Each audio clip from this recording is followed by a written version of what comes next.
Bueno, hola a todos. Esto no es una conferencia, sino que es una clase, o sea que eh, está para que todo el mundo pregunte y yo pueda responder. Y también como que cuando la escuchaba a ella, eh, me vine directamente a hoy caminando por la calle. Y vi que estaban con el tema de que Buenos Aires necesita más verde, más plantas, qué sé yo. Y no entiendo por qué, le decía a José, no agarran una moladora y cortan 15 centímetros desde el cordón de la vereda de baldosa y dejan que la pampa húmeda salga del cemento. Porque hay un montón de plantas que están tratando de salir y no pueden, y van y ponen otras plantas de otros lados. No lo puedo entender. No puedo entender cómo, cómo pasa esto. Y justo llegamos a la casa donde estábamos parando y había un pibito durmiendo en la calle y después otro chico más en situación de calle, y veo una planta alta así, de una planta que se llama carnicera, que es el Erigeron canadensis, que sirve para levantar las defensas, y la tipa venía con todo al lado de un árbol. Y le digo, mira, acá tenés una... Ay, pero, digo, no sé, sacá las semillas y ponelas en una maceta. Y me dice, bueno, no, yo prefiero que vos me mandes la tintura porque vos estás en un lugar menos contaminado.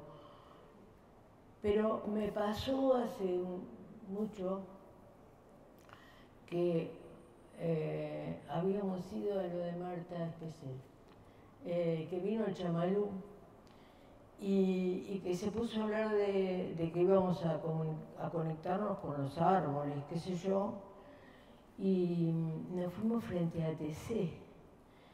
Y yo dije, bueno, había unos evangélicos, micrófonos, toda esa cosa, y lo que dijo Chamalú, que no hace falta estar en el medio del bosque para conectarse con la planta, pero solamente mirando las veredas, chicos.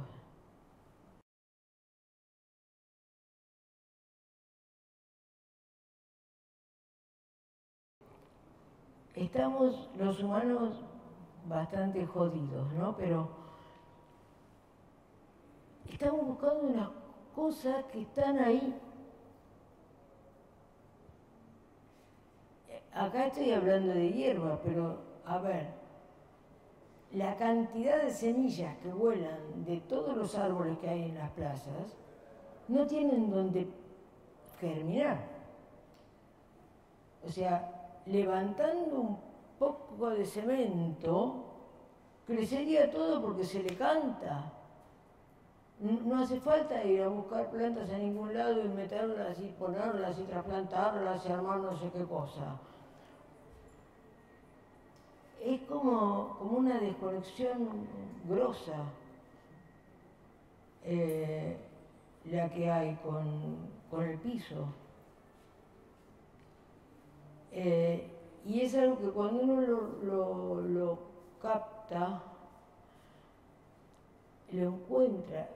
Siempre me acuerdo también que una vez estaba en Flores y tenía una verruga y estaban arreglando el subte, y en la boca del subte de Flores encontré una planta para las verrugas entre medio de los escombros y me la puse y me curé la verruga ¿sabés que me había enseñado Tita?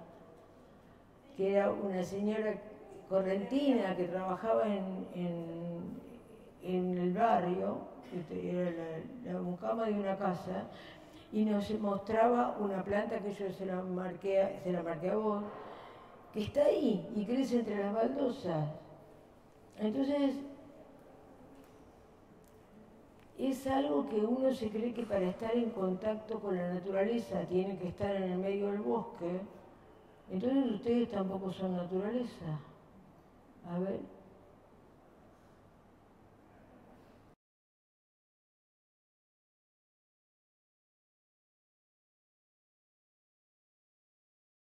Para los occidentales, las plantas tienen biografía. Y están como, digamos que los griegos detectaron determinadas energías, por lo cual algunas plantas fueron dedicadas o representaban determinados dioses. Pero, a ver, todos podemos darnos cuenta de eso, ¿no? En el caso de las flores de Bach, lo que habla Bach de para qué sirven muchas de las plantas sale de los bardos del Neolítico, que después se escribieron en el libro rojo de los celtas. Y hay una batalla, que es la batalla de los árboles, que dice: adelante iban la vid y el olmo. Los reconozco buenos para el gobierno de los pueblos. La vid también es Pan, también es Baco, pero es un tirano o es un capitán. Y el olmo es el que baja la ley. Detrás quedaron el ligustro, la madreselva y el pino cortesano. El ligustro es infantil, la madreselva es nostalgiosa y el pino es culposo. No sé, estoy hablando si alguno sabe de flores de Bach. Nunca iban a ir a la batalla, ni el nostalgioso, ni el infantil, ni el culpógeno. Y eso lo sabíamos los hombres desde el Neolítico. Ahora, ustedes piensen en una parra, todos conocen una parra. Cuando un zarcillo de la parra está enganchado en un alambre, es casi más duro que el alambre. O sea, hay un carácter, hay una energía que está ahí, que serían como, a ver, como que si decimos el roble. El roble es la perseverancia total, porque es el incansable. Pero también hay otras cosas que son perseverantes y que siguen, como una estalactita, por ejemplo.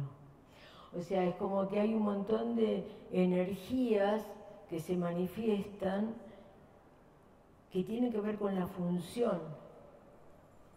Entre nosotros hay quienes somos más perseverantes, quienes somos más culpógenos, quienes somos más miedosos, quienes... Entonces, ahí encontramos el temperamento de lo que vamos a usar para nosotros como remedio, pero también para entender un montón de cosas. Ahora, los árboles, porque estoy hablando de los padres árboles, y esto lo digo por mi experiencia personal. Una vuelta estaba debajo de un roble donde fueron los primeros molinos que hubo en Bolsón, un roble muy grande, en un lugar donde todo el mundo cortaba árboles para hacer leña, y con un barrio abajo que cuando en invierno no se fijaban si lo que estaban cortando era un frutal o el corno, porque si necesitaban leña lo cortaban. Y ahí había ese roble grandote y dos más. Esos robles están todavía, y hay un barrio y hay una persona que compró un lote que está ocupado por todo ese roble.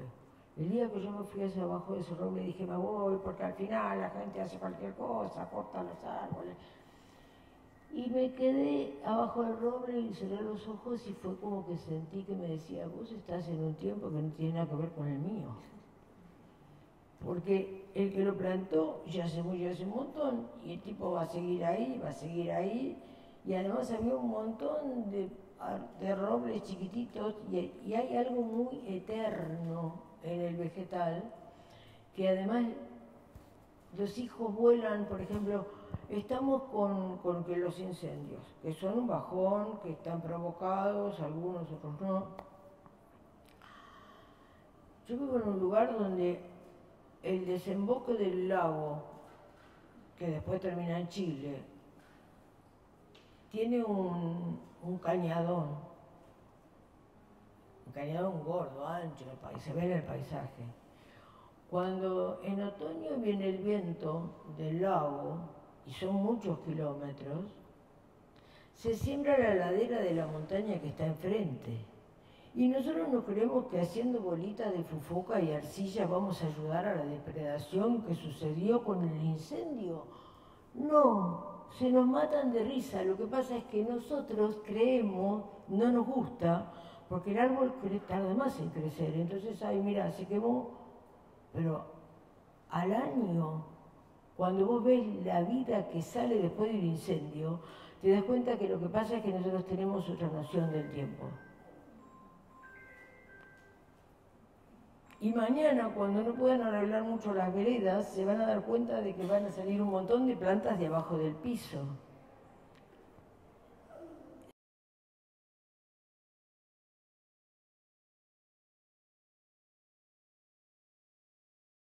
Trigueiriño dice una cosa, que las especies vegetales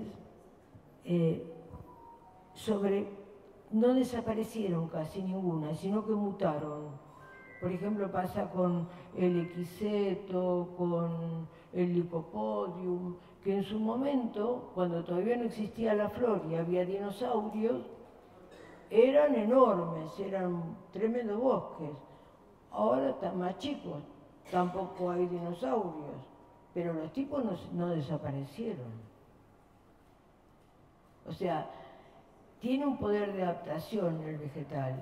Y una cosa con el tiempo que creo que casi nos habla de lo que podemos captar, que tiene como un atisbo de eternidad. Y por otro lado, en todas las culturas hay cosas que tienen que ver con los árboles. Desde nosotros hay muchísimas leyendas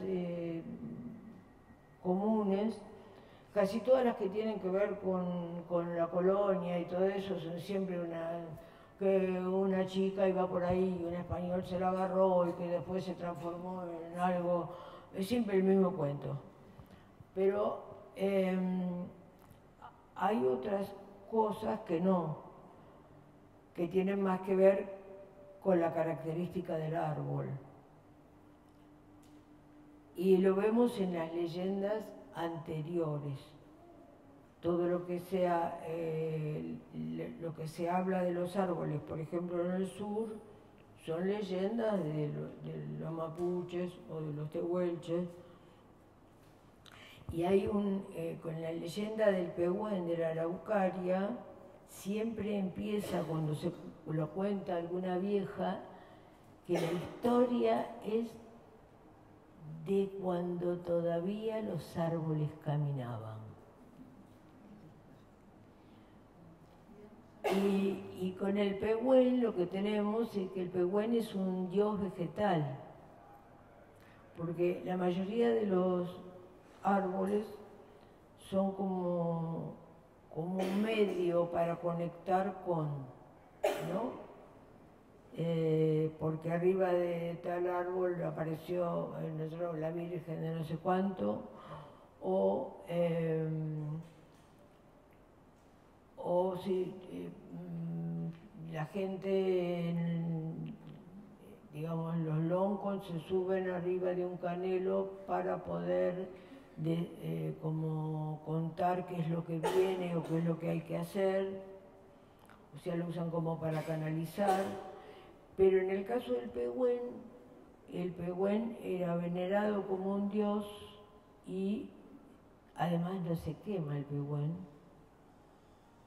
Es muy raro que y si se quema se regenera.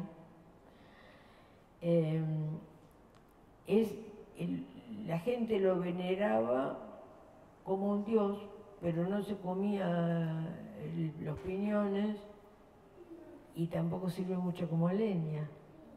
Entonces, es la historia de un niño que tiene que huir de un lugar a otro porque hay enemigos y cosas en tiempos muy primitivos, y en un momento que lo van a atacar, el árbol, que es muy pinchudo y flexible a la vez, lo protege, pero le dice que él también está para darle de comer. Y le enseña cómo tiene que comerlo, porque no se puede comer así como viene, como que primero hay que hervirlo y después de ahí puedes sacar harina, esto y lo demás allá, y es como la base de la comida de los mapuches. Y entonces es como que ahí, mientras estaba toda una parte masculina, digamos, porque hay árboles masculinos y árboles femeninos, aparece la parte femenina donde gracias al fuego y un montón de cosas se puede comer la araucaria, ¿no? Pero nunca es el representante de otra cosa, es Dios mismo con forma de árbol. Pero el sentido de decir que son nuestros padres también es porque los bosques salieron de abajo del agua. Y si no hubieran salido los bosques de abajo del agua, no tendríamos oxígeno en superficie. Y como que primero salieron ellos para generar un ámbito donde se pudieran desarrollar otras cosas. Y si nosotros pensamos, aunque estemos acá con todo un montón de materiales modernos, la madera se sigue usando todo el tiempo para construir, para hacer encofrados, para hacer pisos, para hacer ranchos al principio, para hacer fuego. La ropa también es de origen vegetal y comemos un montón de vegetales, o sea, ellos vinieron antes para recibirnos a nosotros. Yo una vez conté eso en una clase, en otra cosa era, y hubo un señor que me dijo, a mí eso en la escuela no me lo enseñaron. No es que necesitamos plantas en la ciudad, somos hijos de las plantas, porque vinieron antes, y si ellos no hubieran venido, nosotros no podríamos estar acá.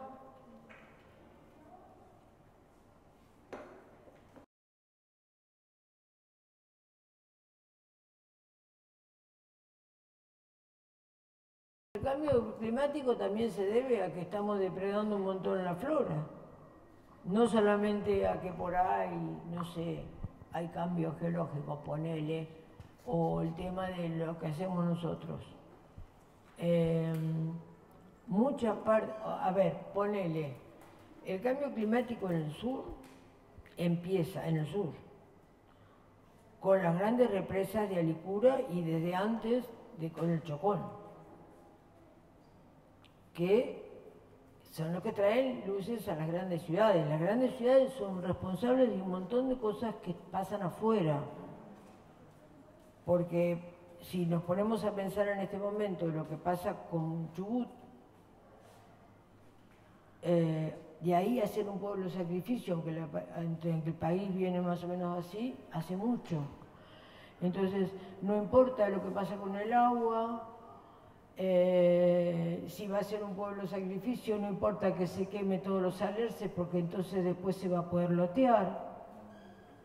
No importa quiénes son los dueños que figuran como pobladores en el Nahuel Huapi, en lo que es el Mascardi. O sea, si me pongo a hablar de esto, se pudre todo.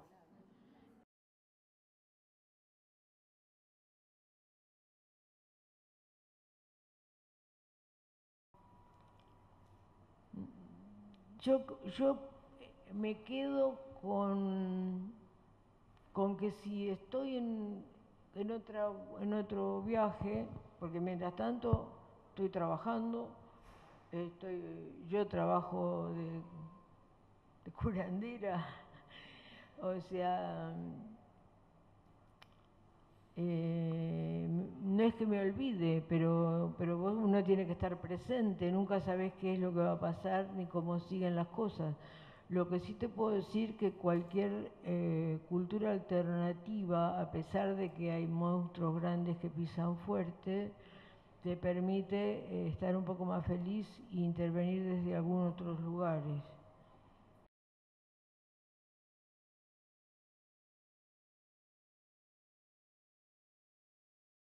Eh, Mirá cómo sale todo esto, ¿no? Cuando tenía 17 años empecé a trabajar como dibujante en parques nacionales acá, mientras estudiaba Bellas Artes. O sea, era mi rebusco económico. Después cuando me fui al sur la tenía clara para el reconocimiento de las plantas, porque me llevó a eso, ¿no? Y siempre me interesaron las medicinales desde antes, y andaba, me encantaban los potreros de las estaciones y de las vías. Yo nací acá y siempre me fascinó eso. Y cuando me di cuenta venía un montón de gente a verme para pedirme algún chullo para algo, y además aprendí de muchas viejas que eran las abuelas de mis alumnos porque trabajaba en escuelas rurales y eso. Y después por necesidad, conociendo un viejo holandés que era raptomante y que también era hijo de una curandera holandesa y que él curaba gente, empecé a aprender con él, pero yo tenía como sabía más de plantas que él, y de plantas autóctonas por lo que me había tocado, más lo que había andado curioseando por ahí.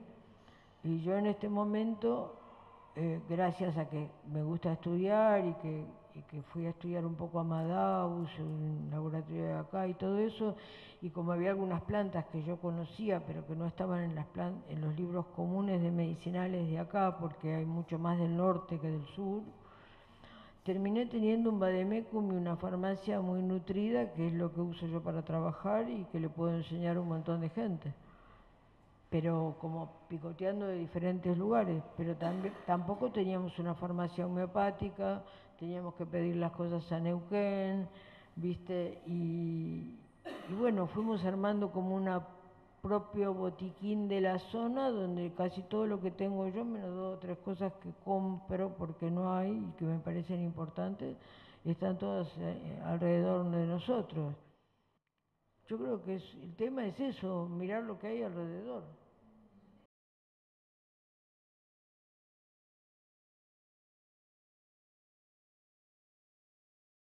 Yo atiendo a mucha gente, no solamente de Bolsón ni de Bariloche ni nada, ya de qué sé yo, gente que está en Europa, a distancia, porque aprendí radiestesia y puedo trabajar, bueno, no solamente que aprendí, sino que tengo una cierta capacidad que hace que de repente una amiga que vive en Barcelona me diga: tengo una pérdida en una cañería que no encuentran ni la municipalidad ni nada y está en la calle, que yo me manda un plano y le dice a los tipos: andá y hace un agujero ahí. No pueden creer cómo una le escribió desde el hoyo y le dijo: la pérdida está ahí, estaba ahí. Y yo, ¿entendés? Es algo que bueno, que todos tenemos, que por ahí hay que desarrollar más, qué sé yo. Entonces, mi diagnóstico generalmente es por radiestesia, me resulta mucho más fácil que pensando, aunque hay muchas cosas que cuando las veo ya me doy cuenta, pero son muchos años.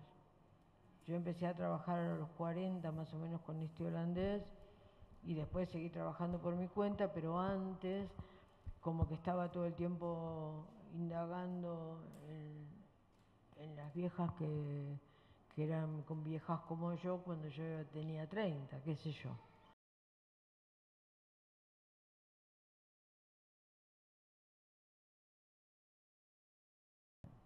Radiestesia es una capacidad, un arte, una cosa que tiene que ver con poder buscar agua con una varita o con un péndulo, o encontrar una persona perdida, o saber.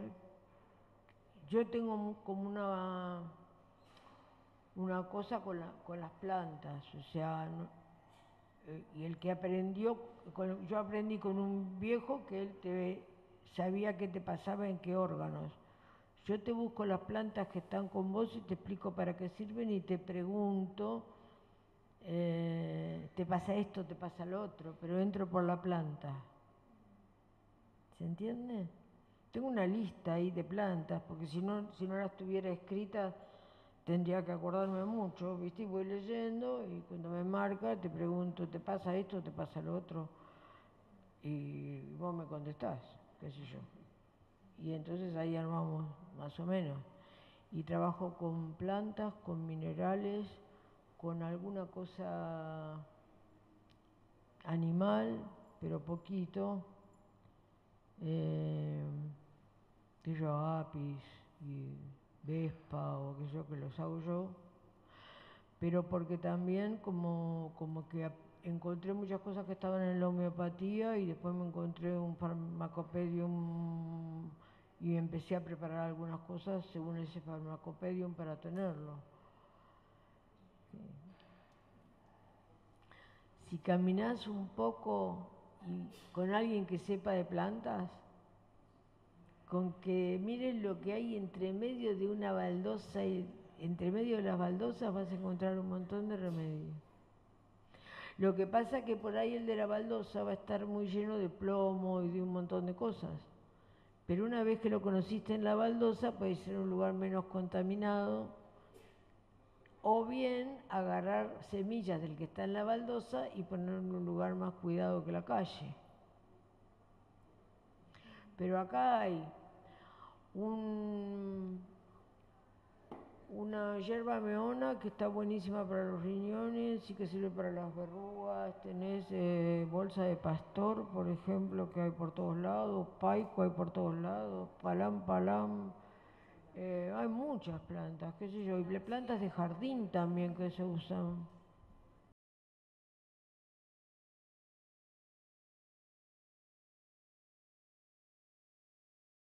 Cuando hablo del tema de los arquetipos o de determinados tipos de energía, tienen que ver con lo que sería, para los que saben algo de homeopatía, eh, la parte mental de la planta, porque hay muchas cosas en mentales de homeopatía que hay una descripción de cómo es la persona y cómo es su carácter también, ¿no? Cuando toma esto de lo que yo hablé, está hablando de curar una emoción, que es donde uno siempre mete la pata. Y también como que venimos con un arquetipo, ¿no? No es cuestión de cambiar, sino de por lo menos conocerse como para saber dónde uno mete la pata, pero se da cuenta cuando mete la pata, pero como tenemos una cultura muy verduga, no se da cuenta de que también eso tiene un aspecto equilibrador, como el yin y el yang de lo mismo. Alguien que sea muy cabrero y muy mandón, también puede ser, no sé, un jefe de bomberos, que no lo va a hacer otro que se va a quedar escribiendo poesía mirando a la luna. Entonces, hay partes positivas que tienen que ver con la función de cada uno de nosotros. Y hay un montón de plantas que a nivel sutil trabajan eso. ¿Se entiende? Y es lo que trabajarían las flores, las esencias florales. A mí las cosas que muchas veces me suceden y después las entiendo. Entonces, ponerle que yo veo una planta que está florecida y que no sé para qué sirve. Hago una esencia y todas las plantas que tenemos estudiadas tienen muchísimos años de investigación grupal. Si nos juntamos generalmente arrancamos siendo, ponerle un poco más de 10, 11, 12 personas, y en los grupos generalmente que continúan, siempre se da que somos 8. Entonces una vez por semana tomás una flor que no sabés para qué sirve, se va todo el mundo a su casa, se junta la semana siguiente y cada uno dice, a mí me pasó esto, pero no dialogamos.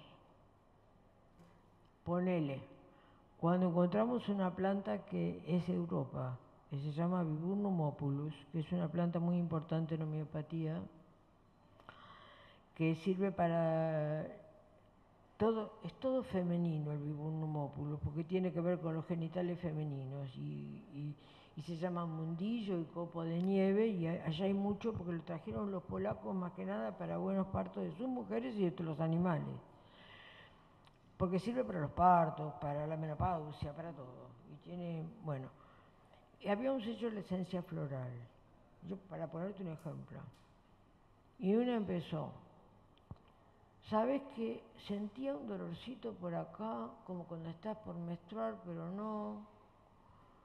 Pero también me daba cuenta de que empecé a sentir mis órganos genitales. Yo decía, ¿sabes qué? Empecé a hablar con amigos que hace mucho tiempo que no hablaba y que están en otros lugares, y me di cuenta de que había perdido mi grupo de pertenencia, porque tiene mucho que ver con eso también. Pero nadie había leído nada. Entonces nos pusimos a buscar, después vamos a buscar qué es lo que coincide, si es que existe algo escrito acerca de eso, y nos encontramos con que era un súper remedio homeopático que ni sabíamos, ¿entendés? Pero primero lo habíamos detectado, y generalmente no, obviamente que si vos decís, mira, esta es tal planta, que yo, este es colchicum, que allá crece bárbaro, y tenés toda la información del colchicum, y además es tóxica, no te vas a poner a probar si la información está. Pero el tema es que a veces no la tenés o no sabías, y después la encontrás en otro lado. Y a veces cuando encontrás la leyenda después no lo puedes creer. En mi grupo empezamos de las plantas y yo nunca les cuento si yo sé o saqué algo para qué sirven. No sé si conoces el cerval. El cerval es una planta que ahora en el sur está lleno de pelotitas anaranjadas. Se llama cerval del cazador. Es una planta que se usa para... Búsquenla en Google, la van a ver. El cerval, dentro de la tradición de los celtas y casi toda la tradición europea, se usa para proteger a los animales de que te los envidien o te los ojeen. Entonces cuando vos llevas a una vaca a una exposición, le ponen acá unos adornos, ¿viste? Entre todas las cintas y todo, con cerval para que no le tiren mala onda al bicho, ¿viste? Entonces, yo hacía un viaje y tenía un grupo de gente que estábamos tomando flores, y entonces yo agarro y les dejé un cerval para que tomen. Pero no les dije ni siquiera que, bueno, se toman esto, qué sé yo vuelvo, y ¿qué tal? No sabés. No pudimos hablar de nada de lo que nos pasó con la flor, porque empezó a decir Beatriz, estuve ayudando a unas ovejas melliceras, que no sé qué, que esto y que el otro, y entonces la otra se acordó de un día que un ternero que trajeron no sé de dónde, y entonces la otra dijo, pará, porque el burro que no sé qué, que no sé cuánto, y el otro empezó a contar del gato, del perro, y estuvieron 2 horas y no pudieron dejar de hablar de animales. Y entonces yo le dije, bueno, es que esa flor sirve para eso. Pero ellas se pensaban que no podían hablar de lo que el efecto, y se sentían todas recontra mal porque se habían estado boludeando 2 horas hablando de animales, y en realidad es una planta para comunicarse y cuidar tus propios animales.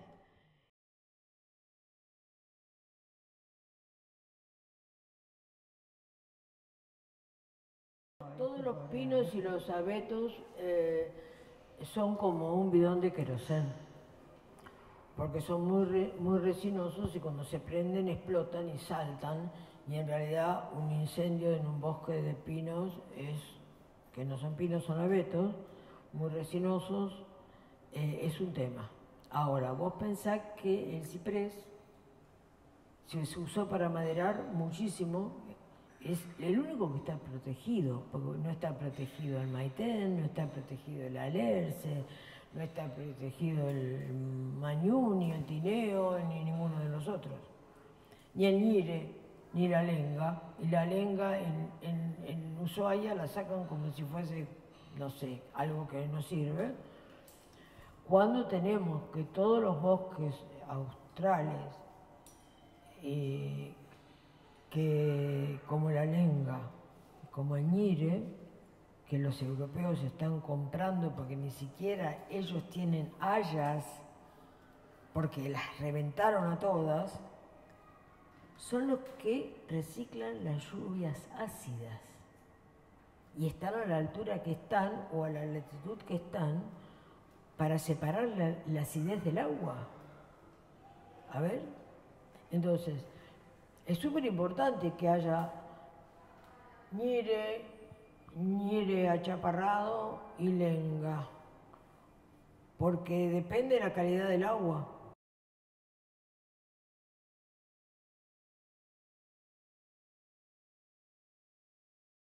Aprovecho esto para hacer una introducción. Parte de mi investigación para saber qué plantas son tintorias o no. Hay una parte que lo que rastreo son los textiles ancestrales, ¿no? Que ahí hay todo, o sea, desde el norte hasta el sur tenés eso. Y después otra cosa que descubrí fue que toda planta que es medicinal es tintoria. Entonces es por eso que yo me acerco a Esteban y a Eloísa, que son homeópatas, curanderas. No, yo no soy homeópata, no me metas en curanderas. Porque ellos saben, porque hay plantas que por ahí no fueron detectadas en los textiles o no está eso, de que por ahí no son tan tintorias o tan importantes, pero si es medicinal seguro va a ser tintoria.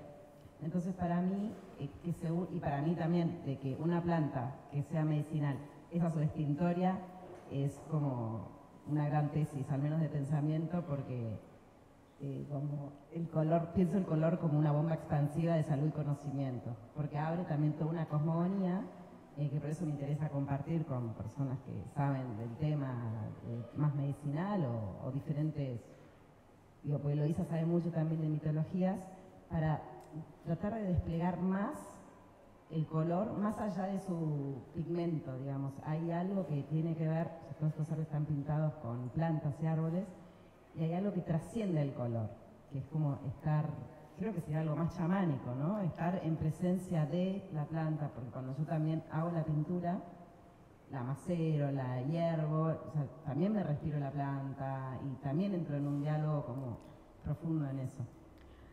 Sí, a ver, cuando vos haces tinturas, pero para tomar, ¿no? Tinturas con, o algún macerado, siempre aparece un color, ¿no?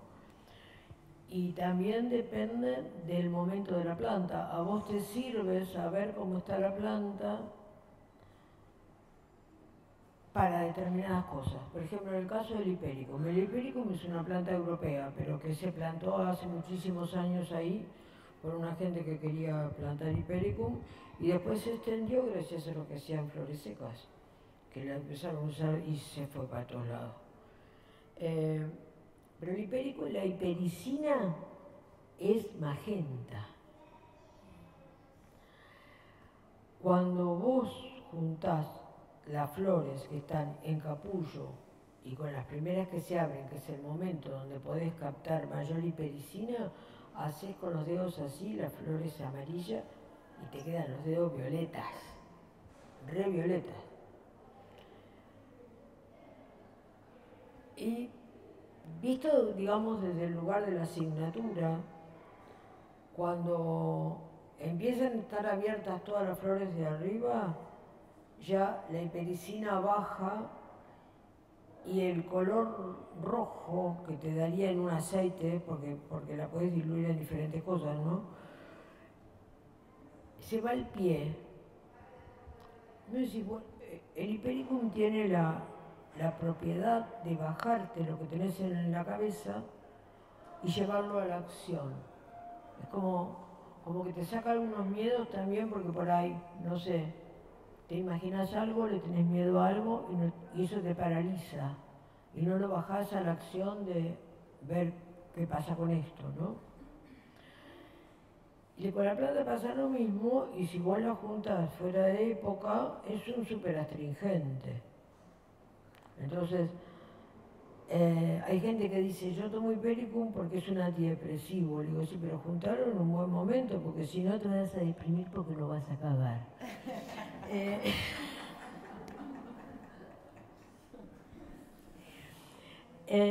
Y pasa lo mismo que si vos por ahí hay colores que los vas a sacar más de la raíz en un momento que de arriba, y cuando vos los haces, que la hipericina está full, y vos lo pones en alcohol o haces un agua, vas a ver algo como, ¿viste esas tafetas que tienen un hilo que viene rojo y otro que viene verde y que lo ves tornasolado? Vos ves en el alcohol, a veces lo ves rojo, a veces lo ves violeta, a veces lo ves tornasolado según cómo le pegue la luz. O sea que posiblemente con el Hipericum pase como con la cochinilla, que depende del mordente saques diferentes colores. Eso te lo digo por intuición y por usar, porque el aceite te da rojo, pero el alcohol te da verde, aunque después te da como un bordó cuando empieza a bajar, porque la clorofila con la luz, aunque lo tengas más o menos, viste, desaparece más rápido.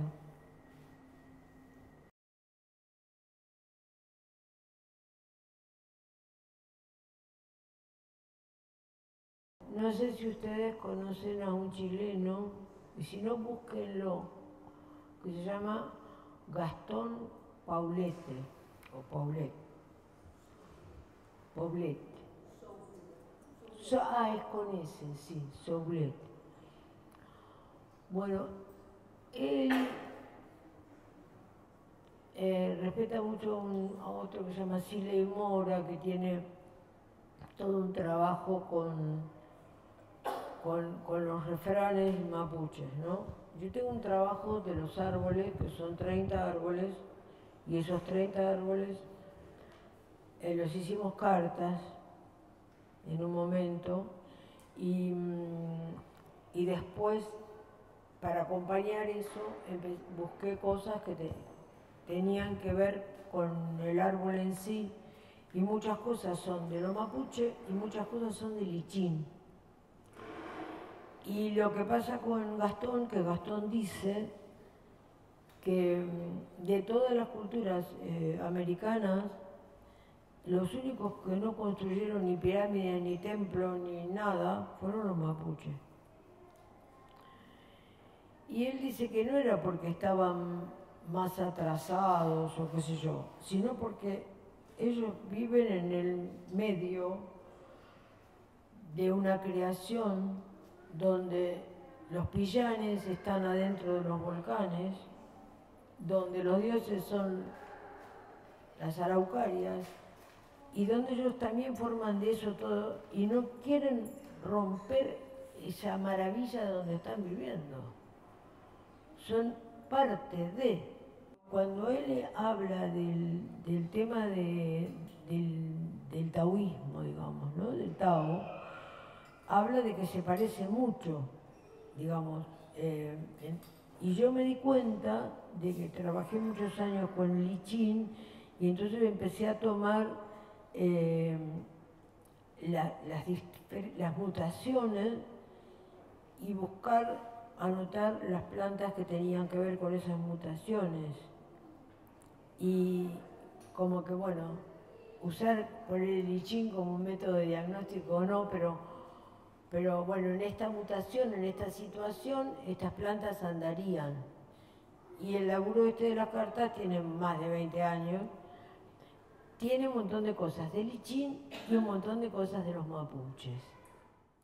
En lichín no te hablan de una planta con historia, te hablan de la planta en sí, como que el árbol en lo alto de la comarca influye sobre todo en la comarca, o como una persona o como una situación dentro. Y por otro lado, nosotros tenemos la costumbre de interpretar, cuando en realidad lo que te está diciendo una mutación es lo que hay.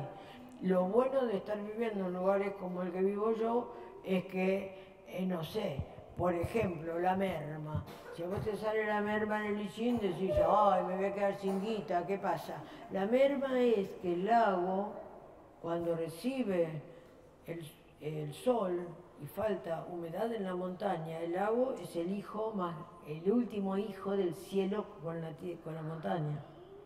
Entonces, el lago se evapora para darle humedad a su mamá, a la montaña, y entonces merma. Pero merma en favor de la humedad de la montaña, no es que merma porque, ay, me vino la merma, ¿no? Es como por ejemplo que el fuego sobre la montaña es un fenómeno fugaz. Sí, claro, porque cuando agarro la última parte ya no tiene más nada para quemar y generalmente el fuego va para arriba. Pero también cuando vos ves el atardecer, que sucede en el Pacífico, el sol va pegando en la punta de la montaña y parece así incandescente y dura lo que tarda el sol en ponerse en el Pacífico, y ese fuego sobre la montaña también es un fenómeno pasajero. Uno de los diagramas así que son fuertes para nosotros es el trabajo lo echado a perder por el padre. El trabajo lo echado a perder por el padre, pensás que el padre era un desgraciado que dejó un desquicio bárbaro. Entonces estaba buscando fotos para ilustrar estos hexagramas, y había habido mucha lluvia y entonces había unos derrumbes, se había caído un enorme ciprés. Claro, se cayó el padre, pero abajo había un montón de renovales, algunos que tenían que hacer así, algunos se había quebrado, pero el ciprés no era ningún malo, se cayó y había que reestructurar todo porque el más grande se cayó y los más chiquitos tenían que ver en transformarse en más grandes, porque al caerse el más grande había más sol, había otra situación del paisaje, pero no había ningún juicio moral para decir que porque el más grande se cayó tenía la culpa de lo que estaba pasando en el trabajo echado a perder. Se echó a perder todo porque este se cayó, pero no porque lo hizo. Sí, no hay un juicio moral, es para mirarlo como es y punto, ¿no? Bueno.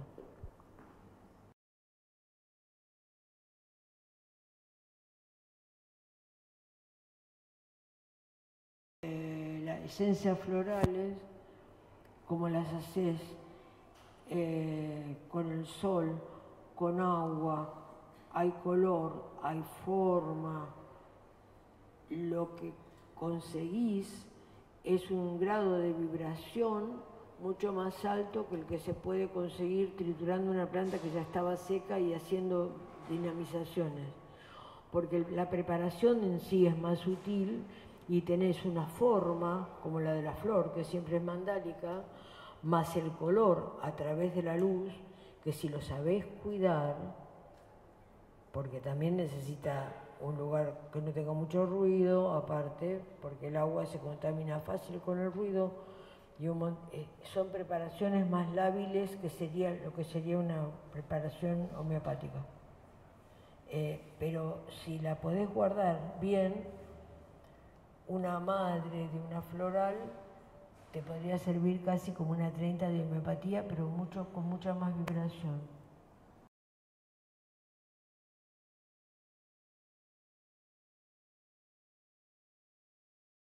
Sí, muestro sí. Saca una carta. Pero ya vi. No quiero mirar, pero estoy separando. ¿Las mezclo? No, saca una cualquiera. A ver. Barba de chivo. Ah, esta tiene que ver con el silencio, quiere decir que se terminó la charla. Muy